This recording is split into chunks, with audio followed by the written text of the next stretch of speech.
Dans ce temps, nous avons pu ensemble entendre la Sainte Seine, Amen. Et nous voulons bénir le Seigneur parce que maintenant nous allons parler d'un thème qui vraiment le Seigneur m'a mis à cœur. Et ce thème s'appelle le mariage. Amen. Le mariage et l'alliance.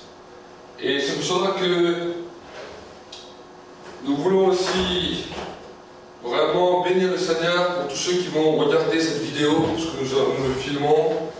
Et le Seigneur m'a demandé de mettre cela vraiment sur le net pour que les hommes et les femmes puissent encore être bénis et entendre ce que le Seigneur a à dire par rapport à l'alliance. Amen. Donc nous allons premièrement parler du premier point, ce qu'on appelle les fiançailles. Qu'est-ce que c'est les fiançailles et comment les fiançailles se passent en Jésus-Christ? Nous avons entendu plusieurs choses, même dans le monde, où d'abord les gens sortent ensemble, s'embrassent, se bécotent, font toutes sortes de choses, et après avoir tout consommé, après avoir pratiquement tout détruit, ils pensent aux fiançailles, et à la fin, quand même, des fois, des enfants sont là, ils pensent au mariage. Mais nous, en tant qu'enfants de Dieu, nous ne devons pas passer par les mêmes préceptes que ce monde. Mais nous devons respecter les préceptes que Dieu nous a donnés dans sa parole. Amen. Et quels sont les préceptes? C'est que premièrement, avant de même parler de fiançailles ou même parler de mariage, nous avons besoin de nous mettre devant Dieu, de prier jusqu'à ce que Dieu puisse nous donner une réponse par rapport à notre conjoint. Ça, ce sont les premières bases du fiançailles. Pourquoi? Parce que, alors que je priais, le Seigneur m'a dit quelque chose de particulier par rapport à ça, alors que je ne pensais même pas parler de mariage, ou je ne savais même pas comment j'allais parler de ce thème de mariage. Le Seigneur m'a parlé, m'a dit, tu sais, la deuxième alliance, qui est après l'alliance avec moi, et que j'honore à 300%, que je regarde à 300%, c'est celle du mariage. Et quand le Seigneur a commencé à me parler de ça, certaines choses qu'il m'a dit m'ont étonné. Certaines choses qu'il m'a dit m'ont même choqué. Et j'ai dit au Seigneur, je dis, mais en me demandant de parler de toutes ces choses, je vais devenir peut-être wanted, ennemi public. Mais le Seigneur m'a dit, tu es tenu au serment de la vérité. En devenant mon serviteur, tu es tenu au serment de la vérité et tu dois dire et manifester la vérité à mes enfants. Et au début, j'ai essayé de détourner avec le Seigneur. Je dis, je ne sais pas si je vais prêcher. Et je dis, Seigneur, c'est chaud. Mais le Seigneur m'a dit, est-ce que tu préfères m'obéir à moi ou obéir aux hommes? Alors j'ai dit au Seigneur, écoute, alors je préfère obéir à toi, marcher sur tes préceptes, et je sais que c'est toi-même qui va interpeller les cœurs, interpeller les vies, et que c'est toi-même qui va convaincre. Amen. Donc, le premier thème, c'est les fiançailles. Quand Dieu commence à révéler, à montrer qui est la personne avec qui tu vas former ta vie, je veux vous dire que Dieu ne doit pas seulement te montrer à toi, mais Dieu doit confirmer cela à l'autre personne également, et également peut-être à d'autres personnes qui n'ont rien à voir, pour que vraiment les choses soient établies comme Dieu le veut. Amen. Dieu veut que nous puissions procéder à cette règle pour pouvoir dire, voilà Seigneur, tu m'as montré, tu lui as montré, tu leur as montré. Donc je sais que je ne me trompe plus maintenant. La Bible nous dit que l'acte du mariage soit honoré par tous. Vous savez, des fois nous pouvons nous dire, ah mais certains ne vont pas être d'accord, ces personnes ne vont pas être d'accord avec ce choix. J'aimerais vous dire, si cela vient de Dieu, même les gens qui n'étaient pas d'accord au début, Dieu va donner l'approbation dans leur cœur et ils seront obligés d'accepter. Amen. Et il sera honoré par eux. Et dans ce temps de fiançailles, alors c'est dans un temps de fiançailles, le temps de fiançailles est une promesse pour le mariage. Donc nous ne sommes pas encore mariés, mais nous nous promettons l'un et l'autre de nous préparer en vue du mariage. C'est là où on va commencer à découvrir la personnalité de l'autre. C'est là où on va commencer à découvrir les plans et les projets que l'un et l'autre a pour la vie et ce qu'on va faire en commun, ce qu'on va mettre en commun pour arriver à cet accomplissement. C'est là aussi où on va voir les différents appels que Dieu a donnés pour savoir s'ils sont compatibles avec ce futur époux, cette future épouse, pour pouvoir marcher dans les plans et dans les directions du Seigneur. Le temps de fiançailles est encore un temps où nous pouvons l'arrêter et faire marche arrière si on voit que toutes ces choses ne sont pas compatibles. Amen. C'est pour ça que le temps de fiançailles ne doit pas être trop long, de peur de tomber dans le péché, ni trop court, de peur de ne pas avoir pris assez de temps pour connaître l'autre et pour savoir comment nous allons marcher dans notre vie maritale. Donc pour cela, nous devons disposer vraiment de la sagesse de Dieu pour que vraiment toutes les choses puissent se passer dans l'ordre que le Seigneur a proclamé. Amen. Pourquoi je le dis cela? Parce qu'à travers l'exercice du ministère, j'ai vu tellement de frères, tellement de sœurs pleurer à cause d'une seule chose commune, et c'est le mariage. Le mariage est source de grands pleurs, de grandes polémiques, et bon nombre d'hommes et de femmes souffrent. Amen. Donc c'est pour cela que le Seigneur veut mettre le point sur cela, pour que nous puissions savoir là où nous pouvons nous changer, là où nous pouvons nous améliorer, là où également certains droits, certaines portes donnent aussi un accès au diable, dans lesquelles le diable peut détruire.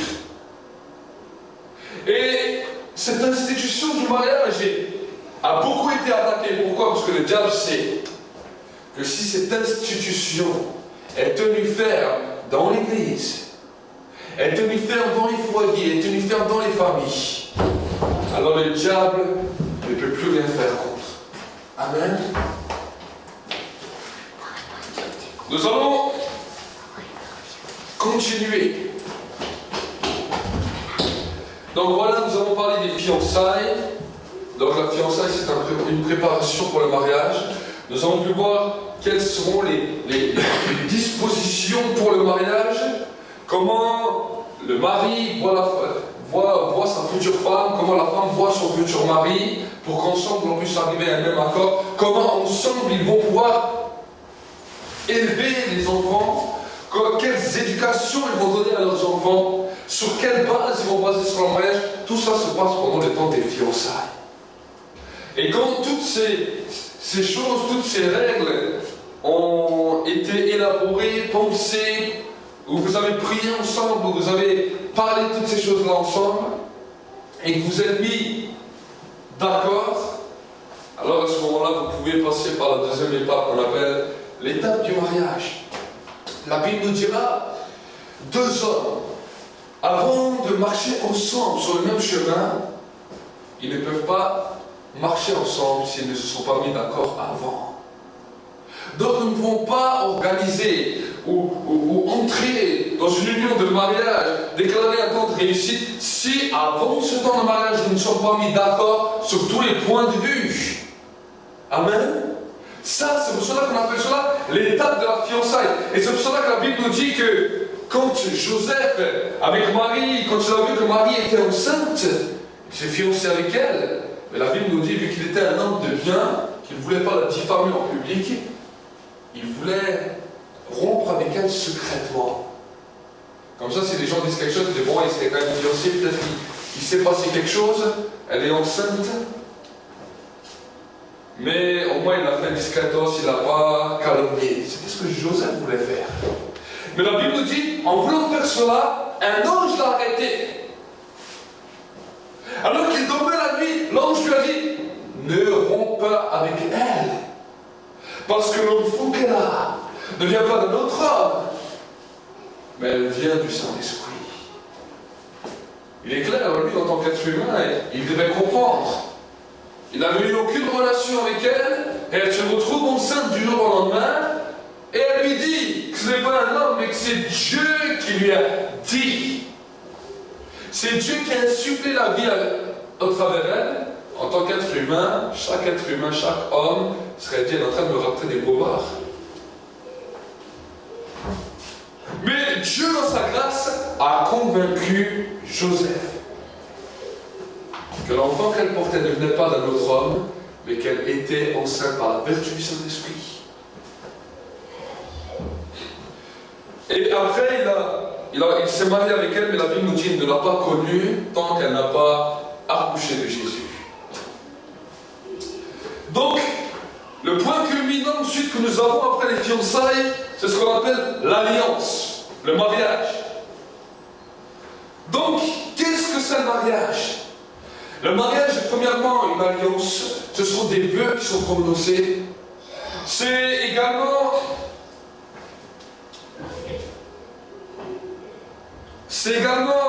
des paroles qui sont dites, un acte qui est scellé, pour que ce mariage puisse être déclaré officiellement devant Dieu et devant les hommes. Donc la validité du mariage, la validité du mariage, je n'ai pas besoin de vous enseigner ça. Si vous allez dans une mairie, vous écoutez le discours du maire, vous voyez jusqu'à quand sa validité dure. Les époux se font une promesse devant le maire qu'ils disent que jusqu'à la mort, ce mariage est scellé. Dans la difficulté, dans la joie, dans la maladie, dans le bonheur, dans le malheur, dans toutes les situations, le mariage est scellé jusqu'à la mort. Et dans nos institutions, il précise encore. Est-ce que vous disiez oui jusqu'à ce que la mort vous sépare? Et les jeunes mariés disent oui. Quand ce oui est scellé, je veux vous dire, mon frère, ma soeur, que quelque chose se produit. Que les gens sont croyants ou qu'ils ne sont pas croyants. Quelque chose se produit sur terre et dans le monde spirituel. Dieu regarde sur l'alliance qui est faite entre un homme et une femme. Dieu regarde ça. Et même s'ils ne connaissent pas Dieu, Dieu a agréé le mariage. Parce qu'ils se sont fait une promesse, ils se sont fait une alliance. Et Dieu va regarder si cet homme, cette femme, va respecter la parole de cette alliance qu'il a donnée. Vous savez, comme nous lisons l'Ancien Testament, nous voyons que le peuple d'Israël est également un peuple d'alliance. Chaque fois que les enfants d'Israël préparaient ou donnaient une alliance, même avec un peuple étranger qui ne connaissait pas Dieu, et qui transgressait cette alliance, une malédiction terrible venait sur Israël. Nous pouvons voir à maintes et maintes reprises, même quand Josué a commencé à rentrer dans les terres promises. La Bible nous dit qu'à un moment donné, des habitants du pays sont venus déguisés. Ils ont mis des habits troués, ils ont fait croire qu'ils venaient d'un pays lointain pour faire une alliance avec Israël, pour que Israël ne les détruise pas. Et la Bible nous dit que quand il fut parti, le peuple d'Israël a appris que c'était seulement leurs voisins.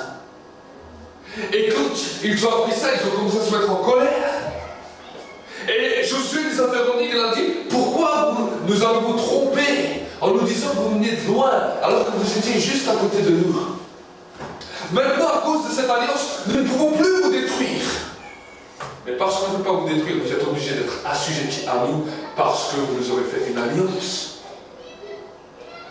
Et comme nous regardons à travers toute l'ancienne alliance, les enfants d'Israël savaient ce que c'était une alliance, et le peuple d'Israël, Dieu leur appelait toujours à respecter leur engagement et leurs alliances. Pourquoi Nous devons comprendre ça. Parce que la Bible nous dit que nous sommes également le peuple d'Israël. Nous sommes l'Israël spirituel.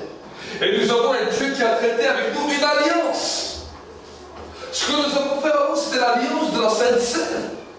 C'est une alliance que nous renouvelons avec Dieu. Nous renouvelons perpétuellement nos engagements avec Dieu. Parce que nous savons que nous servons un Dieu qu'on appelle le Dieu de l'alliance.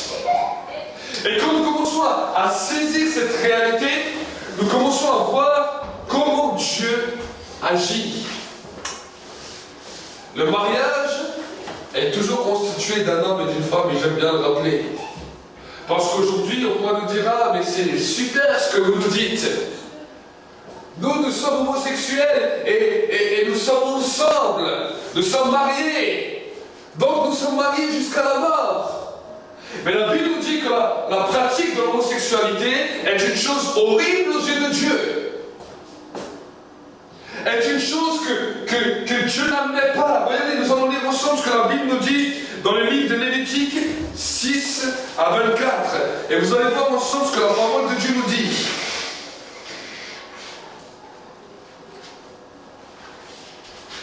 Lévitique, c'est après le livre d'Exode. Lévitique 18 à 24. 18, verset 6 à 24. Et regardez ce que la Bible nous dit. Lévitique 18, 6 à 24. Il ne parle pas seulement d'homosexualité, il met plusieurs choses dedans. Alors, nous allons commencer au verset 6. Nul de vous ne s'approchera de sa parente pour découvrir sa nudité. Je suis l'Éternel. Tu ne découvriras pas la nudité de ton père, ni la nudité de ta mère. C'est ta mère, tu ne découvriras pas sa nudité. Tu ne découvriras pas la nudité de la femme de ton père, c'est la nudité de ton père. Tu ne découvriras pas la nudité de ta sœur, fille de ton père ou fille de ta mère, née dans la maison ou née hors de la maison. Tu ne découvriras pas la nudité de la fille de ton fils ou de la fille de ta fille, car c'est ta nudité. Tu ne découvriras pas la nudité de la fille de la femme de ton père, née de ton père, c'est ta sœur. Tu ne découvriras pas la nudité de ta sœur, de la sœur de ton père, c'est la proche parente de ton père. Tu ne découvriras pas la nudité de la sœur de ta mère, c'est la proche parente de ta mère. Tu ne découvriras pas la nudité du frère de ton père, et tu ne t'approcheras pas de sa femme, c'est ta tante. Tu ne découvriras pas la nudité de ta belle-fille, c'est la femme de ton fils. Tu ne découvriras pas sa nudité. Tu ne découvriras pas la nudité de la femme de ton frère, c'est la nudité de ton frère. Tu ne découvriras pas la nudité d'une femme et de sa fille. Tu ne prendras pas la fille de son fils, ni la fille de sa fille, pour découvrir leur nudité. Ce sont des proches parents et c'est une infamie.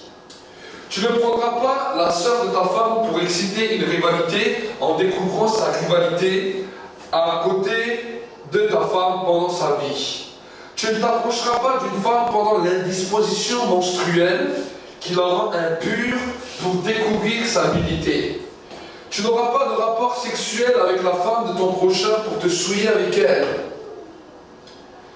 Tu ne livreras aucun de tes descendants pour les faire passer par le feu en l'honneur de Moloch, et tu ne profaneras pas le nom de Dieu, je suis l'Éternel. Tu ne coucheras pas avec un homme comme on couche avec une femme, c'est une horrible pratique.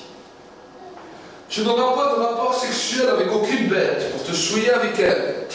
La femme ne s'approchera pas d'une bête pour s'accoupler à elle, c'est une confusion. Amen.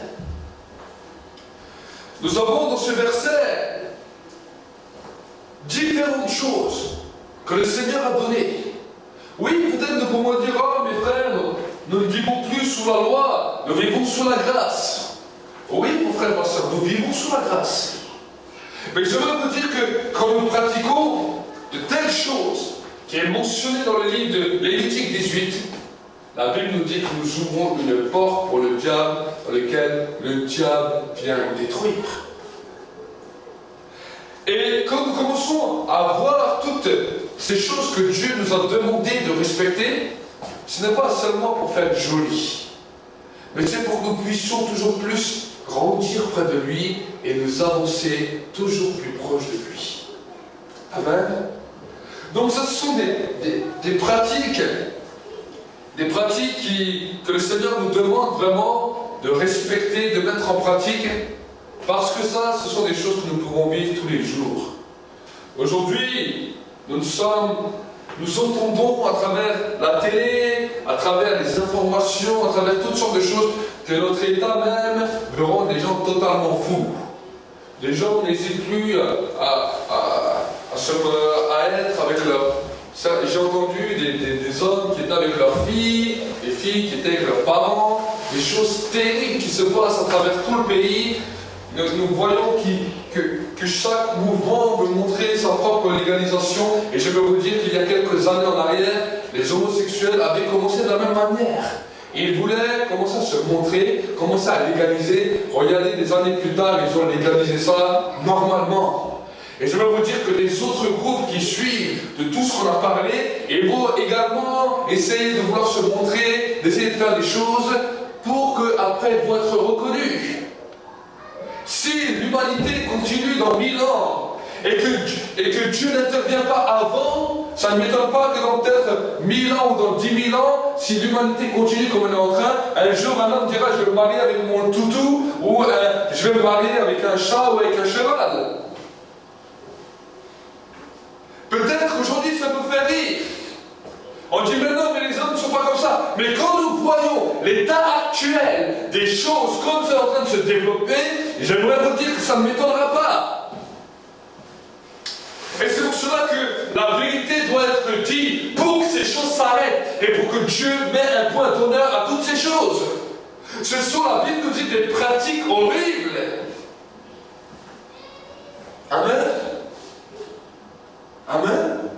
Ce sont des choses que peut-être nous avons lues, mais que nous n'avons pas toujours fait attention. Mais j'aimerais vous dire que Dieu fait attention à ces petites choses.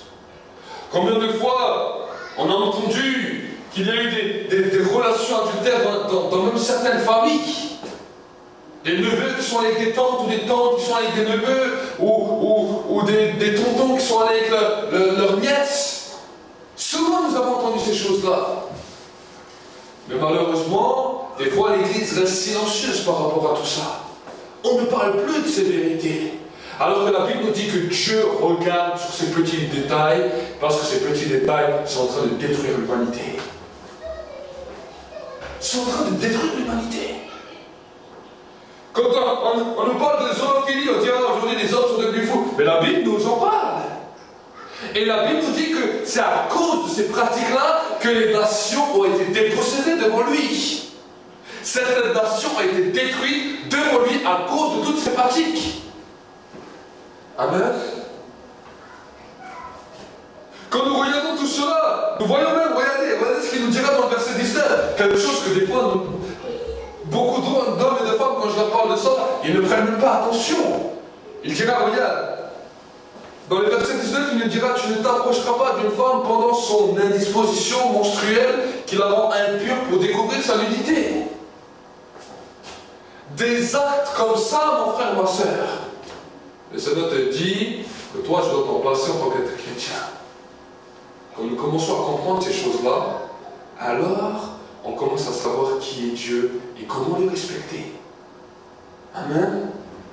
Et je veux vous dire que toutes ces choses, pourquoi j'en parle aujourd'hui? Parce que nous parlons du mariage, on parle de l'alliance. L'alliance pour Dieu est sacrée. Et la Bible nous dit que le lit conjugal soit exempt de toute souillure. C'est ça les souillures. La Bible nous dira dans le Nouveau Testament que le lit conjugal soit exempt de toutes ces souillures. Parce que ces souillures sont des destructions pour le couple, des destructions pour le foyer. Et sur ça, c'est pour ça que bon nombre d'hommes et de femmes n'arrivent plus à construire un couple dans notre société, dans notre état actuel des choses. Amen. Amen. Donc nous allons continuer. Nous allons lire ensemble dans le livre de Nombres. Nombre 30, verset 1er. Et nous allons voir aussi un autre aspect dans le mariage. La Bible nous dit, Moïse dit aux Israélites ce que l'Éternel lui avait ordonné. Moïse parla au chef des tribus des Israélites et dit, voici l'ordre que l'Éternel a donné. Lorsqu'un homme fera un vœu à l'Éternel ou un serment pour se lier par un engagement, il ne violera pas sa parole, il agira selon tout ce qui est sorti de sa bouche. Lorsqu'une femme pendant sa jeunesse est dans la maison de son père, fera un vœu à l'Éternel et se liera par un engagement, et que son père sera informé de son vœu et de l'engagement par lequel il s'est lié, si son père garde le silence envers elle, tous les vœux seront maintenus et tout engagement par lequel elle sera liée sera maintenu. Mais si son père la désapprouve le jour où elle en est informée, tous les vœux et tous les engagements par lesquels elle sera liée ne seront pas maintenus et l'Éternel lui pardonnera parce que son père a désapprouvé ce qu'elle a dit. Si elle est mariée, après avoir fait des vœux ou s'être liée par une parole échappée de ses lèvres, et que son mari en soit informé, il gardera le silence envers elle. S'il garde le silence envers elle, le jour où elle en est informée, ses vœux seront maintenus et les engagements par lesquels elle sera liée seront maintenus. Mais si son mari la désapprouve le jour où elle en est informée, il annule le vœu qu'elle a fait et la parole échappée de ses lèvres par laquelle elle s'est liée, et l'Éternel lui pardonnera. Le vœu d'une femme veuve ou répudiée, l'engagement quelconque par lequel elle sera liée sera maintenu par elle. Lorsqu'une femme dans la maison de son mari fera des vœux ou se liera par un serment, et que son mari en sera informé, qu'il garde le silence envers elle et ne la désapprouve pas, tous les vœux seront maintenus et tout engagement par lequel elle sera liée sera maintenu. Mais si son mari les annule, le jour où elle est informée, tout vœu et tout engagement sur sa personne, sortis de ses lèvres, ne seront pas maintenus. Son mari les a annulés et l'Éternel lui pardonnera. Son mari peut maintenir et son mari peut annuler tout vœu, tout serment par lequel elle s'engage à mortifier sa personne. Si son mari garde de jour en jour le silence envers elle, il maintient ainsi tous les vœux et tous les engagements qu'elle a pris, il les maintient par le fait qu'il a gardé le silence envers elle le jour où il en est informé. Mais s'il les annule, après le jour où il en était informé, il portera le poids du péché de sa femme. Amen. Donc vraiment, le Seigneur m'a mis à cœur ce verset. Parce que souvent, quand on nous parle de la soumission de la femme, nous ne comprenons pas ce que la soumission veut dire. Oui, l'apôtre Paul a dit dans la parole, femmes, soyez soumises à vos maris comme l'Église est soumise à Christ. Mais nous ne savons pas ce que ça veut dire, cette soumission. Souvent, nous croyons que c'est la soumission, c'est le dictateur qui fait tout, et la femme, c'est une esclave. Ce n'est pas ça, cette soumission que Dieu nous parle. Mais la Bible nous parle de la soumission de l'engagement. L'homme et la femme, quand ils vivent ensemble, la Bible nous dit que chaque homme, chaque femme va commencer à dire des paroles de ses lèvres, va donner des engagements. La Bible nous demande à chaque homme, chaque femme sur la terre, que quand tu donnes un engagement à Dieu, que quand tu donnes un engagement dans la vie, tu dois tenir cet engagement jusqu'au bout. Amen. Ça, c'est ce que Dieu nous demande. Mais la Bible nous dit que la femme a une grâce particulière. Ça veut dire que quand la femme dit des engagements dans sa bouche, qu'elle commence à déclarer des choses, et que si elle est encore dans la maison de son père, si son père en est informé, et qu'il désapprouve, alors ses engagements sont annulés. Et Dieu lui pardonne sa faute. Et quand la femme est mariée, si son mari désapprouve son engagement, la Bible nous dit que Dieu lui pardonne, mais que le mari doit porter le poids du péché parce qu'il a annulé les paroles de son épouse. Ça, c'est ce qu'on appelle la soumission. Et j'aimerais vous dire qu'il y a quelques années en arrière, il n'y a pas tellement longtemps, il y a peut-être 50, 100 ans, dans notre propre pays, même en France, quand une épouse voulait faire quelque chose, même voulait travailler, elle devait avoir l'accord de son mari. On ne disait pas que la femme ne pouvait pas travailler, mais pour que même elle va travailler, pour que même elle puisse avoir un emploi dans la vie séculière, elle devait avoir un accord, soit de son papa, si elle était encore mineure, ou chez son papa, soit un accord écrit de son mari. Et nous avons pu voir que même dans notre pays, cela marchait très bien, parce que les femmes allaient quand même travailler. Ce n'était pas tous qui avaient des maris bourreaux qui disaient tu fais rien. Non, ils allaient travailler parce que leur mari avait donné un accord. Et cela, c'était une loi qui était déjà écrite dans la Bible. Amen. Et si nous commençons à comprendre tout cela, les sœurs qui veulent grandir dans la foi et qui commencent à saisir cela vont savoir que son mari a le droit devant Dieu d'annuler ses engagements ou qu'elle puisse y arriver. Amen. Et c'est pour cela que bon nombre de gens n'ont pas compris. Quand à un moment l'apôtre Paul a dit, oui, voilà, je ne veux pas que la femme parle ou je ne veux pas que la femme enseigne. Ce n'est pas qu'il ne voulait pas que la femme enseigne. Si son mari lui donne l'accord. Alors, qu'est-ce qui allait retenir cette femme d'honorer ses engagements devant Dieu? Si nous commençons à comprendre cette réalité, nous allons saisir quelque chose de particulier. Nous allons voir que Dieu a toujours mis cette instauration. Si le mari dit non, je ne veux pas que mon épouse fasse quelque chose, alors l'épouse est pardonnée devant Dieu, mais c'est le mari qui portera la faute devant Dieu. Amen. Mais si la femme a reçu un appel, un mandat de Dieu, et que le mari dit, voilà, j'accepte que tu honores Dieu par les engagements que tu es lié avec lui, alors elle peut également exercer le ministère sous l'autorité et la direction de son mari. Amen. Si nous commençons à saisir cela, alors nous allons voir combien Dieu est immense bon. Sinon, comment se fait-il que Dieu utilise des femmes? J'ai déjà vu des ministères féminins que Dieu a utilisés puissamment. Si cette réalité n'existait pas, Dieu n'utiliserait aucune femme. Amen. Dieu n'utiliserait aucune femme.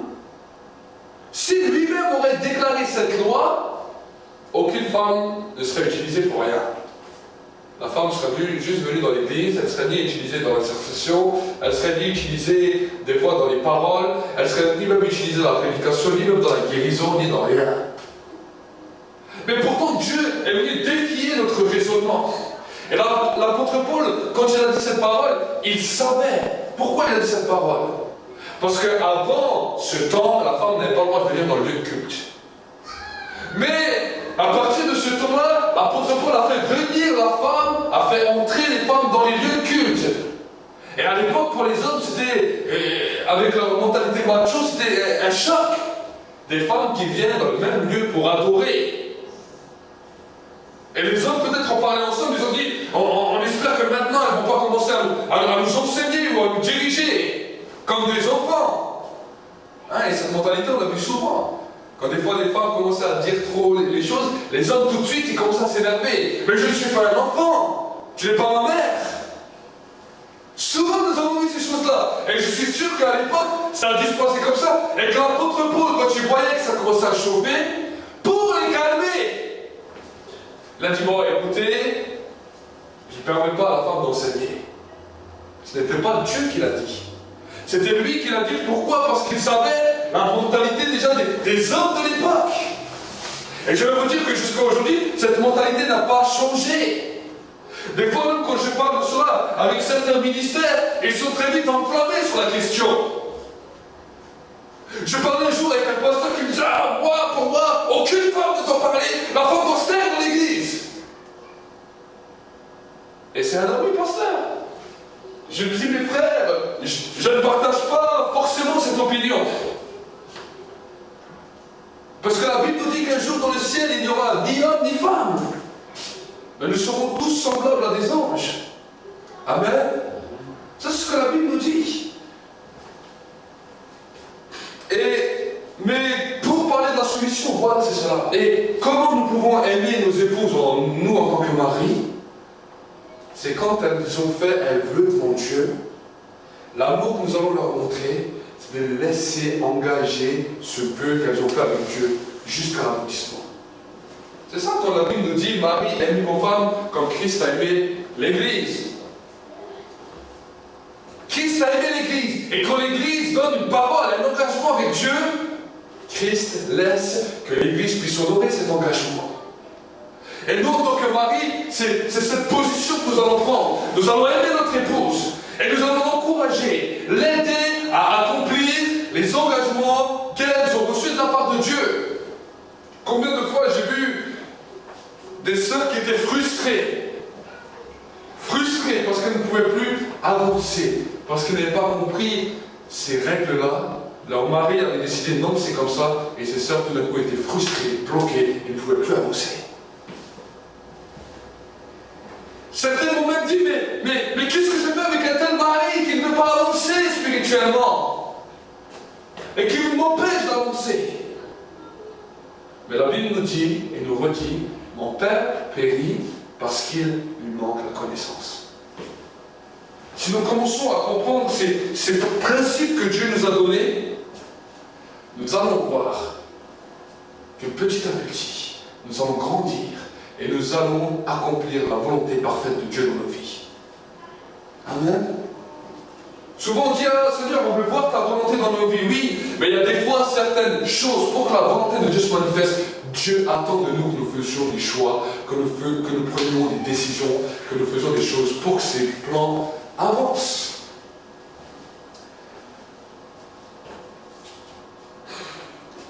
Nous allons continuer. Et nous allons voir ensemble également le rôle des enfants dans le mariage. Les enfants, la Bible nous dit que c'est une bénédiction. Amen. Les enfants dans un mariage, c'est une bénédiction. Ça amène l'harmonie, et l'harmonie dans tous les sens du terme. Ça peut être des fois une belle harmonie, et des fois ça peut être une harmonie un peu plus bruyante. Mais la Bible nous donne aussi des conseils pour pouvoir éduquer nos enfants. La Bible nous demande de les enseigner, de leur éduquer, de leur inculquer les valeurs de Dieu dès l'enfance. Malheureusement, j'ai entendu plusieurs qui sous prétexte d'amour me dire, ah mais tu sais, Dieu un jour les cherchera, Dieu un jour les amènera à eux, laisse-les faire. Je suis anti cette doctrine, parce que j'ai vu tant de jeunes qui, à force de leur laisser faire, ont un jour quitté l'église, ou un jour tout quitté, et sont devenus des gens plus mondains que les autres, parce qu'ils n'avaient aucune inculcation de Dieu dans leur vie. Amen.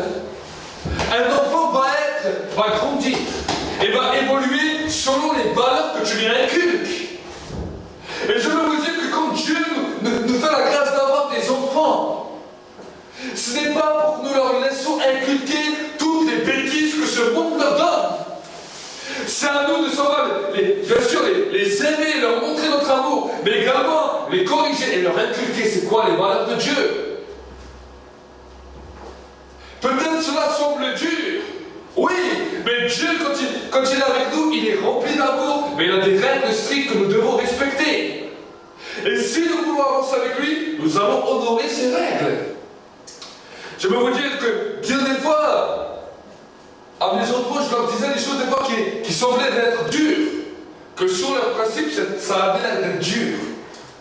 Et même des fois, à des moments, quand des fois je leur inculquais certaines règles, je leur disais non, ça il ne faut pas faire, ça il ne faut pas, comme ça il ne faut pas agir, il faut agir comme ça et comme ça. Je me disais à moi-même, je dis, mais je suis des fois dur. Mais après, quand je vois qu'un jour j'étais avec le petit Joshua et on priait ensemble, je lui initiais la prière. Et je lui dis, voilà, non, répète les paroles que papa a dit. Et je prie avec lui, et à un moment, on est arrivé sur le pardon des péchés. Et je lui dis, dis-lui, Seigneur, je te demande pardon quand j'ai fait des péchés, des bêtises. Et il commence à dire ça. Et après, il a répété la parole, et tout d'un coup, il me dit, papa, mais tu vois, est-ce que je peux aussi dire ça quand j'ai fait ça mauvais, quand j'ai pris telle et telle carte, quand j'ai pris tel et tel jeu, est-ce que je peux aussi demander pardon à Dieu? Et il commence à prier, il me dit, Et il disait, Seigneur, pardon que j'ai fait ça, pardon que j'ai fait ça. Lui-même, il commençait à avoir cette conviction. Et quand j'ai vu ça, je me suis dit, non, Seigneur, je n'étais pas trop dur. Mais ce sont des choses que tu veux que nous inculquons à nos enfants pour qu'ils puissent grandir et impacter les générations futures. Amen. Et j'encourage les enfants que, dès leur jeune âge, faites-leur répéter des prières du genre, Seigneur, je te donne mon cœur, je te donne ma vie. Je veux vivre pour toi. Faites-les, laissez-les entrer dans ces engagements. Apprenez-leur à donner des engagements avec Dieu et des alliances dès leur enfance avec Dieu. Parce que Dieu honore ces alliances. Et je veux vous dire que les enfants suivront toujours l'influence la plus forte. Amen. Les enfants suivront toujours l'influence la plus forte. La Bible nous dit celui qui est en nous est plus grand et plus puissant que celui qui est dans le monde. Mon influence sur les enfants a plus d'impact que leurs copains. Mon influence sur mes enfants a plus d'impact que tous les gens de ce monde. Mais il faut le croire. Amen. Des fois nous disons, oh, les enfants ils verront. Non, nos enfants ils ne verront pas. Nos enfants nous leur montrons, nous leur inculquons. Amen. Si nous commençons à saisir ça, alors nos enfants vont grandir avec une paix et une sécurité. Parce qu'ils sauront qu'il y a des règles à respecter, que Dieu a instauré des règles, que Dieu est un Dieu qui pardonne, que Dieu est un Dieu aimant, mais que Dieu est également un Dieu qui doit être respecté. Amen. Et dans ce respect, nous leur apprenons aussi à respecter les parents. Et la Bible nous dit que quand ils commencent à respecter, à comprendre ces choses, en grandissant, quand ils seront vieux, ils ne l'oublieront pas. Éduque les jeunes enfants, inculque-leur. Quand il sera vieux, il te remerciera. Et ça ne quittera jamais sa vie. Parce qu'un jour ou l'autre, nous avons tous, plus ou moins été jeunes, il y a longtemps, ou il y a peut-être moins longtemps, mais il y a une chose que je me rappelle. Qu'il y a un moment dans notre vie où on a pu faire les 100 coups, jouer les forts, les caïds. Mais il y a une chose que j'ai vue dans ma vie, c'est qu'à un certain âge, tout d'un coup on a la nostalgie du passé. Ça arrivait à tout le monde. Moi je l'ai vu à 30 ans, je parlais à beaucoup de personnes, à un moment donné de leur vie, ils ont une nostalgie. Ils ont une soif de connaître certaines histoires qui avant on s'en foutait. Avant on s'en foutait de l'histoire de grand-père, l'histoire de l'arrière-grand-père, l'histoire de notre ancêtre il y a 10 ans ou il y a 100 ans. Mais tout d'un coup, à un certain âge, il y a un déclic qui se passe dans l'être humain. Il y a une soif de pouvoir voir ce qui s'est passé derrière. Et c'est souvent cette soif qui leur rappelle leur enfance, leur rappelle leur éducation. Certains sombrent dans un bon comportement, d'autres sombrent des fois malheureusement dans des dépressions parce que leur passé a tellement été dur que ce souvenir est une claque qui se reprenne en pleine tête. Mais nous avons tous ce moment-là où nous avons une soif de nos nostalgies. Et j'aimerais vous dire, si nous on a inculqué des bonnes choses à nos enfants, quand ils auront cette soif de la nostalgie, ils se tourneront vers le Seigneur et ils ont dit, mon Père t'a endoré. Mon Père m'a appris quand j'étais petit comment te bénir. Alors à mon tour, je veux te bénir. Amen. C'est pour cela que nous servons dans nos enfants. Pour qu'à un moment donné dans leur vie, ils aient ce déclic qui dit, Seigneur, on m'a inculqué ça, alors je veux te respecter. Parce que cette crainte va revenir dans leur cœur. Cet amour pour Dieu, cette soif pour Dieu. Et là, vous aurez gagné vos enfants pour l'éternité. Mais si vous laissez vos enfants sans foi ni loi, vous leur dites, oh, mais Dieu va te pardonner, Dieu va t'épauler, ce n'est pas si grave. Le jour où ils vont faire des péchés, ah, mais c'est pas si grave, je peux aller à l'église. L'église catholique est devenue comme ça à cause de ça. Je vais aller voir le curé, je me fais une petite confession, et c'est fini. Regardez les gens!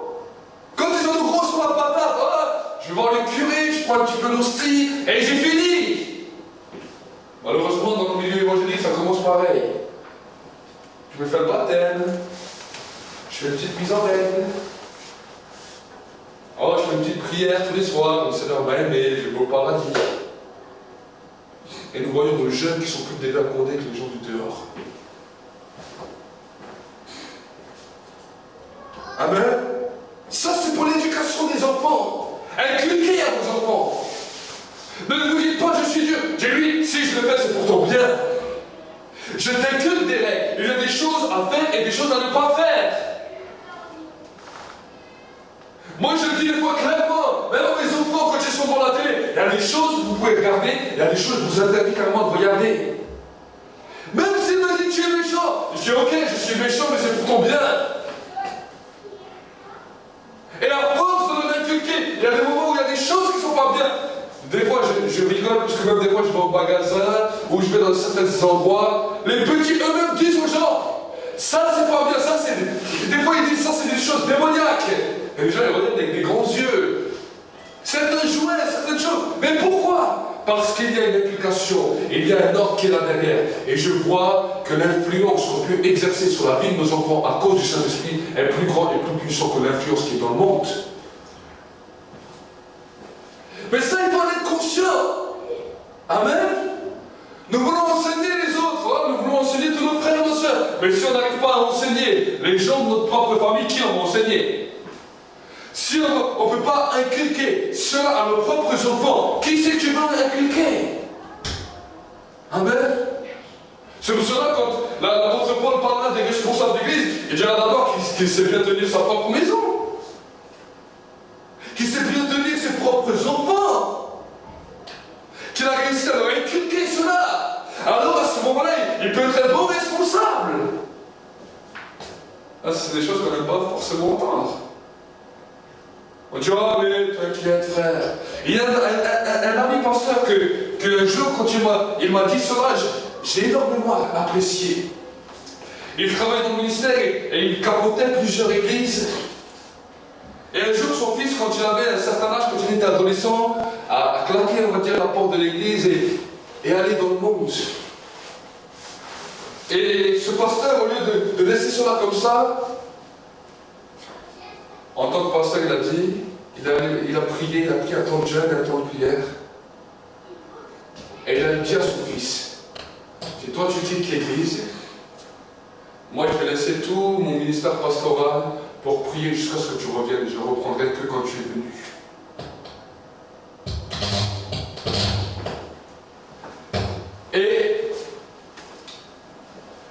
Et à la grande victoire du Seigneur, son fils est revenu. Et il a donné sa vie à Jésus en un rien de temps. Pourquoi? Parce qu'il avait décidé de mettre une priorité en avant. Amen.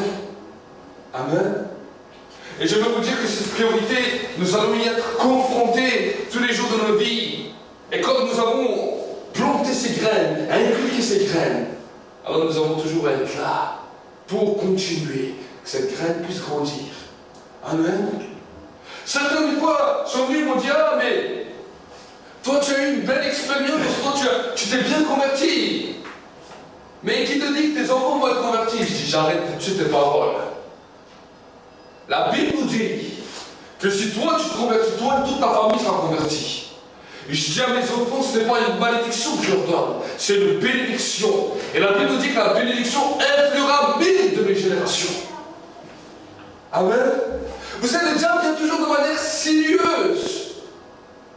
Et beaucoup d'hommes et de femmes se sont laissés arrêter par cette manière sinueuse que le diable va venir. Mais c'est à nous de lui écraser la tête, de lui dire, toi Satan, tu te tais, tu n'as rien à dire. Une sœur un jour venue chez moi m'a dit, tu sais, mon enfant ne voulait rien savoir de Dieu, il avait 14-15 ans. Et au bout d'un moment, elle avait beau lui parler, toujours il se rebellait. Un jour, elle en a eu marre que son enfant se rebellait. Elle a pris l'enfant, elle l'a mis dans une pièce. Elle s'est enfermée dans la chambre avec elle. Et elle a dit, maintenant tu ne vas pas sortir jusqu'à ce que tu te convertis. Elle a commencé à prier. Au bout d'un certain nombre de temps, je ne sais plus si c'était 2 heures ou 3 heures, qu'il est resté fermement dans sa position de prière devant son enfant, avec son enfant. Son enfant a fléchi le genou devant Dieu et il s'est converti. Si on écoute ça comme ça, on dira, mais ils sont fous ces gens. Comment ils vont convertir comme ça leurs enfants, s'enfermant avec eux, en ne pas laissant sortir tant qu'ils ne sont pas convertis. Mais il faut regarder les résultats derrière. Certains sont devenus tellement laxistes que leurs enfants sont partis loin. D'autres sont devenus déterminés et ils ont vu du fruit. Amen. Donc ça c'est pour l'éducation des enfants. Et je vais vous dire qu'en tant que parent, en tant que père, en tant que mère, vous devez toujours avoir la même longueur d'onde. Les parents doivent se concerter sur l'éducation des enfants. Le père et la mère doivent dire la même chose pour l'enfant, pas la mère aller à droite et le père aller à gauche. Ça déstabilise le foyer. Les parents doivent d'abord parler ensemble, se concerter et dire voilà, pour notre foyer, il y a telle règle qu'on va faire, telle règle qu'on va faire. On va rester tous les deux du même point de vue. Que l'enfant est d'accord ou qu'il n'est pas d'accord, c'est nous les parents, c'est pas lui. Et quand on commence à mettre ça en pratique, alors on voit les choses que Dieu fait. Amen. Nous allons parler d'un autre point. Nous allons ouvrir notre Bible dans le livre de Matthieu 19, verset 1. Et ce quoi nous allons parler, c'est le divorce.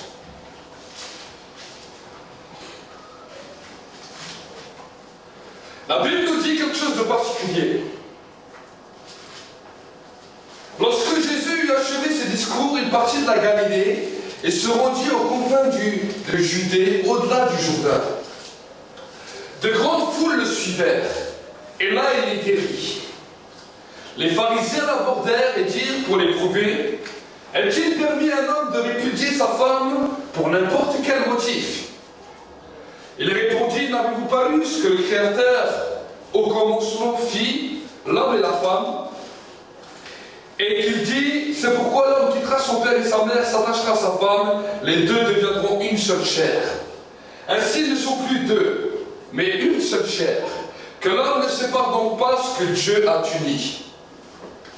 Pourquoi donc, lui dirent-ils, Moïse a-t-il commandé de donner à la femme un acte de divorce et de la répudier? Il leur dit, c'est à cause de la dureté de votre cœur que Moïse vous a permis de répudier vos femmes, mais au commencement, il n'en était pas ainsi. Mais je vous le dis, quiconque répudie sa femme, sauf pour infidélité, et en épouse une autre, commet un adultère. Ses disciples dirent, si telle est la responsabilité de l'homme à l'égard de la femme, il n'est pas avantageux de se marier. Mais il leur répondit, tous ne comprennent pas cette parole, mais seulement ceux à qui cela a été donné. Car il y a des eunuques qui le sont dès le sein de leur mère, il y en a qui sont devenus par la main des hommes, et il y en a qui se sont rendus eunuques à cause du royaume des cieux, que celui qui peut comprendre, comprenne. Nous allons encore juste lire le livre de Marc 10, verset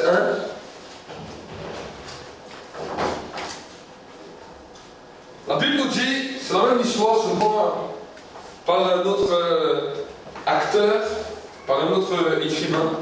La Bible nous dit, Jésus se mit en route pour se rendre aux confins de la Judée, de l'autre côté du Jourdain.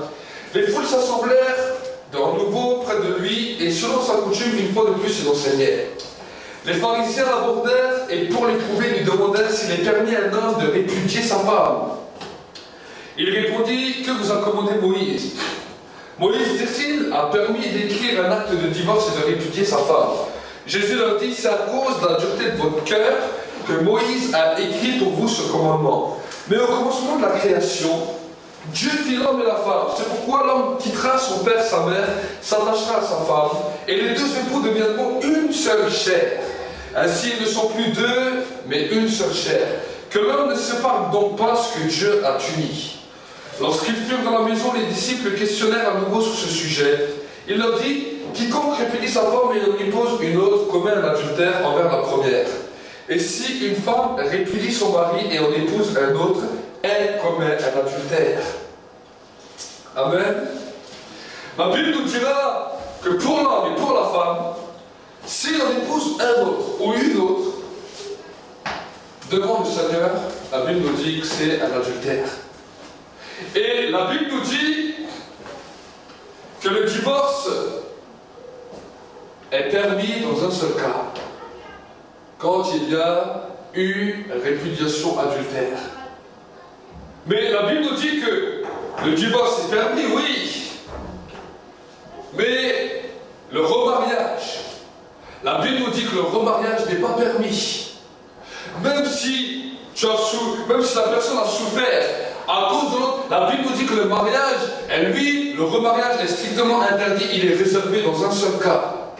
Dans le cas du décès, où là, le remariage est validé devant Dieu.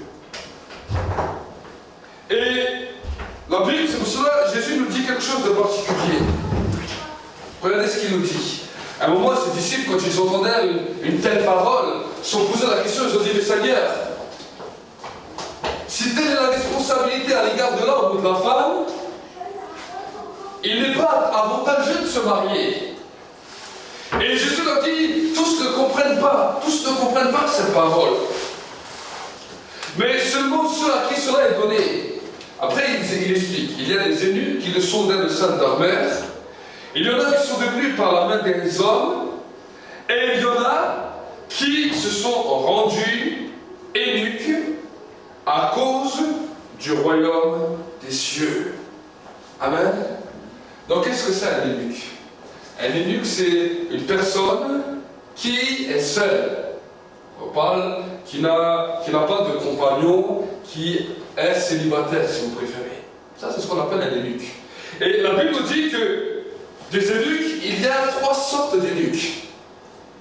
Il y a ceux qui le sont dès leur sein de la mère. Ce sont des gens qui ne vont jamais se marier, qui sont toujours seuls. Après, il dira, il y en a qui le sont devenus par la main des hommes. Et aujourd'hui, nous pouvons voir que bon nombre d'hommes et de femmes n'ont pas décidé de se retrouver seuls, n'ont pas décidé de se divorcer. Ils ont été les victimes. Donc ils sont devenus eunuques, ils sont devenus célibataires par la main des hommes, à cause d'une situation dans laquelle on leur a infligé, ils sont devenus.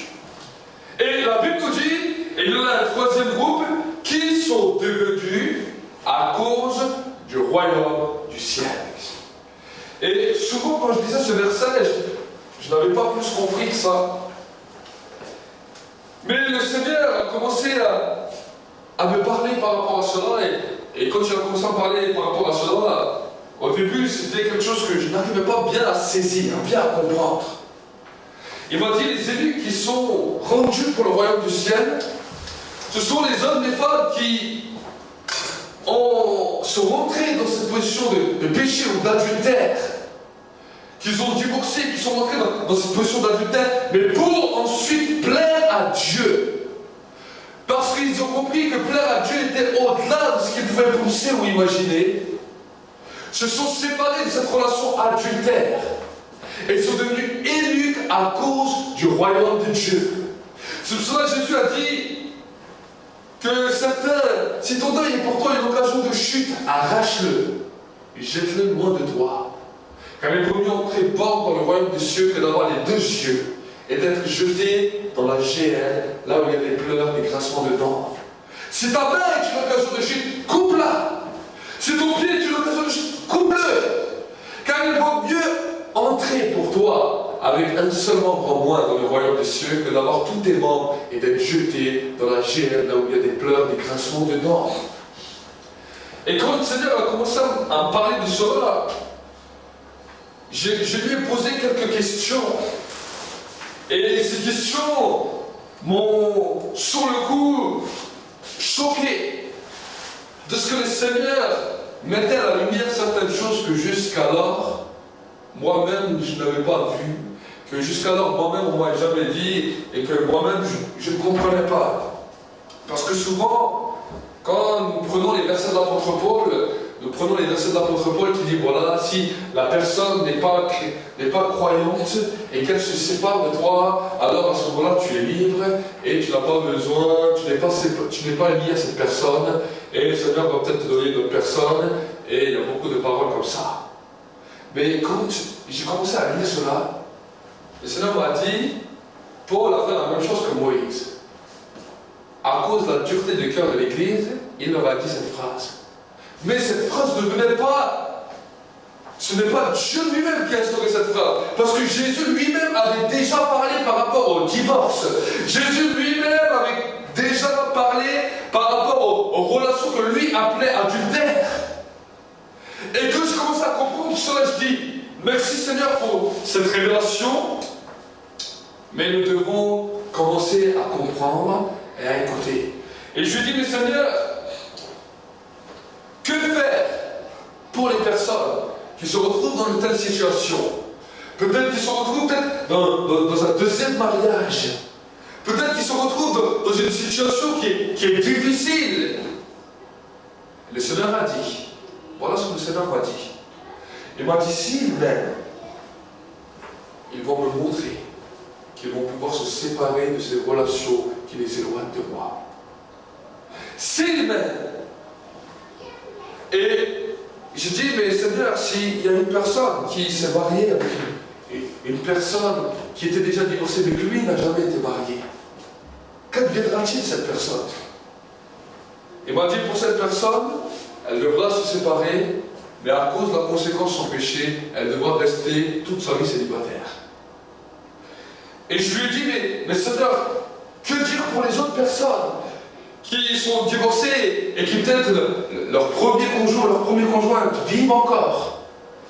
Le Seigneur m'a dit, il m'a dit donc se séparer de la relation d'adultère et de prier pour que Dieu restaure la première union. Dans le livre de Malachie, la Bible nous dit quelque chose de particulier. Ce qu'il avait contre des hommes et des femmes, c'est qu'ils ont dénigré la femme de leur jeunesse. L'alliance de la femme de la jeunesse. Et quand le Seigneur m'a dit tout cela, je me suis dit, waouh, c'est-à-dire, c'est un message qui est impressionnant. Et mes frères et sœurs, aujourd'hui, ce n'est pas dans une manière de jugement que je vous dis ça. Je vous dis seulement cela, la lumière de la vérité de ce que Dieu a dit. Et le Seigneur m'a dit, il veut restaurer toutes ces unions qui ont été détruites. Toutes ces unions que le diable a détruites, parce que le diable a agi tant dans le divorce que dans toutes ces choses. J'ai dit au Seigneur, mais Seigneur, devant toi, alors si une personne a plusieurs épouses, parce que dans certains pays, ils ont 2 femmes, 3 femmes, 4 femmes, 5 femmes. J'ai dit, laquelle va être valable quand ils vont venir se tourner vers toi? Le Seigneur m'a dit, c'est toujours le premier engagement, la première alliance qui est valable devant moi. Toutes les autres, hormis le cas d'un décès, toutes les autres alliances n'ont aucune validité devant moi. Il a dit peut-être devant les hommes, mais devant moi, ça n'a aucune validité. Et c'est pour cela que pour nombre de femmes, des fois, ils galèrent. Pourquoi? Parce qu'ils aimeraient avoir plus d'impact ou d'autorité sur leur épouse, sur leur épouse, mais avec les deuxièmes, le troisième, le quatrième, le cinquième conjoint, ils n'en ont plus. Pourquoi? Parce qu'il n'y a qu'une seule alliance qui compte devant Dieu. Alors j'ai dit à Seigneur, mais Seigneur, quelle va être maintenant la réalité pour pouvoir sanctifier son conjoint qui n'est pas croyant? Peut-être qu'il y a des fois certaines personnes, frères, certaines sœurs qui ont des conjoints qui n'est pas croyant, qui ne connaissent pas le Seigneur. Et le Seigneur m'a donné 5 points. 5 points pour sanctifier son conjoint. Un des premiers points que le Seigneur m'a donné, c'est la prière. La prière par le pardon des péchés pour son conjoint, en disant Seigneur, pardonne-lui ses péchés pour que le Seigneur puisse lui parler. Tant qu'un homme, une femme, Dieu ne peut pas lui parler, c'est parce qu'il y a des péchés. Donc nous-mêmes, en tant que mari ou en tant que femme, nous allons nous humilier devant Dieu, nous allons demander pardon à Dieu pour notre conjoint, pour que ses péchés, premièrement, soient pardonnés et que Dieu puisse lui parler. Et quand nous avons fait cela, nous allons prier pour lui ou pour elle en déclarant des choses prophétiques. Seigneur, je veux que ce soit un homme de prière, je veux que ce soit un homme de feu, je veux que ce soit un homme, une femme d'onction, de puissance, d'autorité. Déclarer des choses, même si vous ne le voyez pas, déclarer. Un des deuxièmes choses que le Seigneur m'a demandé, m'a dit pour sanctifier vos conjoints, c'est déclarer le sang de Jésus sur vous-même et sur votre épouse, sur vos enfants. Que le sang de Jésus puisse vous sceller. Que le sang de Jésus puisse amener, activer la vie de Christ en vous. Pour que réellement l'œuvre du Seigneur puisse se manifester. La troisième des dimensions que le Seigneur m'a donnée, c'est la dîme. Bien des fois, nous pouvons nous retrouver dans des situations de soumises à la malédiction. Et comment nous pouvons briser la malédiction de la pauvreté? C'est en donnant notre dîme au Seigneur. Nos 10%. Donc, bien des fois, nous le faisons pour nous-mêmes. Mais quand notre conjoint n'est pas croyant, notre conjoint ne connaît pas le Seigneur, et bien à ce moment-là, on dit, Seigneur, moi je veux me sanctifier pour elle, et ce pour lui ou pour elle, et ce que lui ou elle ne fait pas, je vais le faire à sa place, devant toi. Quatrièmement, la Bible, le Seigneur m'a aussi parlé du comportement à avoir par rapport à ton conjoint ou à ton conjointe.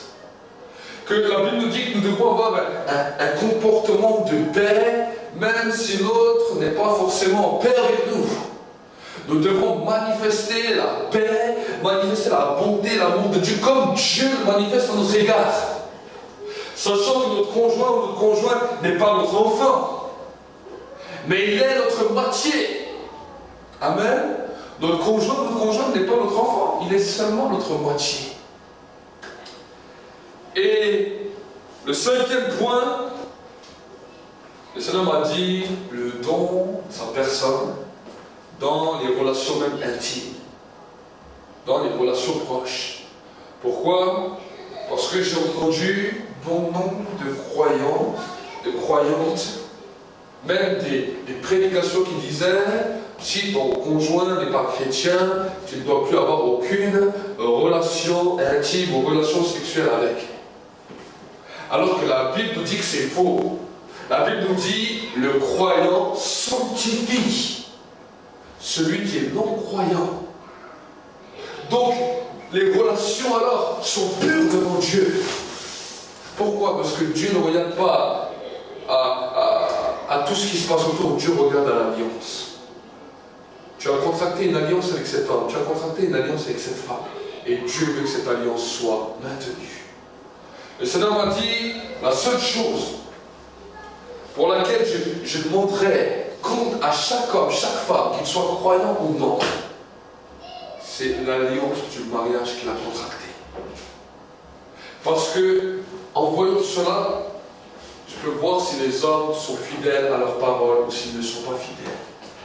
Et Dieu veut nous apprendre en tant que croyants à être fidèles à nos propres paroles, fidèles à nos propres engagements.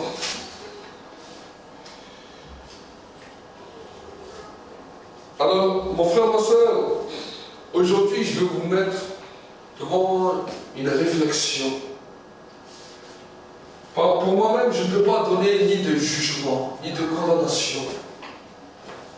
Et j'aimerais vous encourager à mettre cela à la lumière de la parole de Dieu, à vous mettre devant le Seigneur, pour que le Seigneur lui-même puisse vous révéler, pour que le Seigneur lui-même puisse vous convaincre, et pour que le Seigneur lui-même puisse montrer comment faire, comment agir face à toutes ces situations, face à toutes ces choses que nous avons entendues ce matin.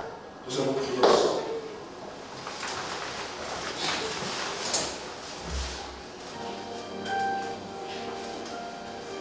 Seigneur, je veux réellement te bénir, je veux réellement t'exalter, je veux réellement te remercier.